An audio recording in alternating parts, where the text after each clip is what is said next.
So when assembling this gutter, do yourself a favor, and the screws you use, if they have any of these down there at the store, do yourself a favor. I don't recommend these. I recommend finding screws like this instead. This is the screw you ought to be using. It'll save you a lot of headaches. It'll make for a nice project. Things will go well. But these other ones, unless you got another bunch of clamps and a helper, it'll drive you nuts.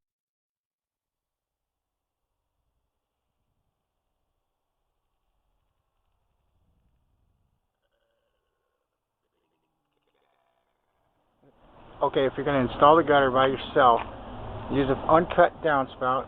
In this case, it's 10 feet on one side to temporarily hold one side, and then put a screw in, which will also be temporary, on the other side. Once you get your temporary screw in on the inside corner on one side opposite of the downspout, you can now come down here and drop the gutter slightly so water will run down it, and set this side with a clip. Once this clip is set, then you can go back, running your clips until you get to your temporary screw, which you can then remove.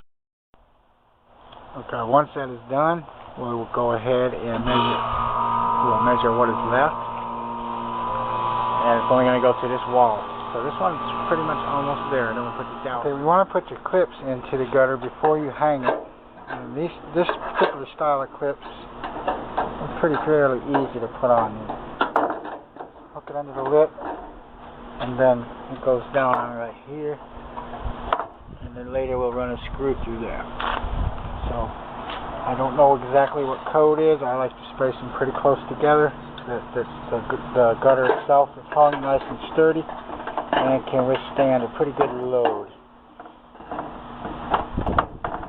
It's better to put these on before getting them to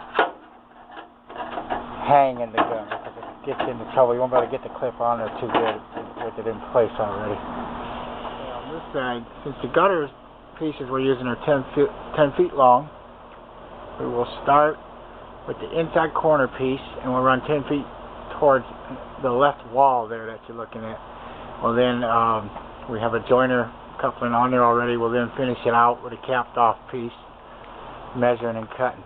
What you do in a situation if you're by yourself is you put a buddy screw just under the gutter on the right hand side where you want to rest it on that screw, and then get up in the middle, put a screw, and then start fastening your clamps on the inside of the gutter, starting on the left hand wall, and keep it up as high as you can there under the drip edge. You'll then run it down slope by removing the screw on the end, and then removing your buddy screw. Ultimately you get all your clamps. Okay, once the gutters are all installed, you want to go back with an all-purpose gutter sealant. Actually, you want to go back with a gutter sealant or an all-purpose sealant and get the seams. We'll start with this one right here. Well, for everywhere there's a joint or a screw hole or a screw head, we will go ahead and put the sealant on it on the entire job. So that's it. There's a little more to it. If you're going to use gutters that have seams, like 10-foot pieces or 12-foot pieces, it's going to cause you to have a lot more seams that you'll have to seal later.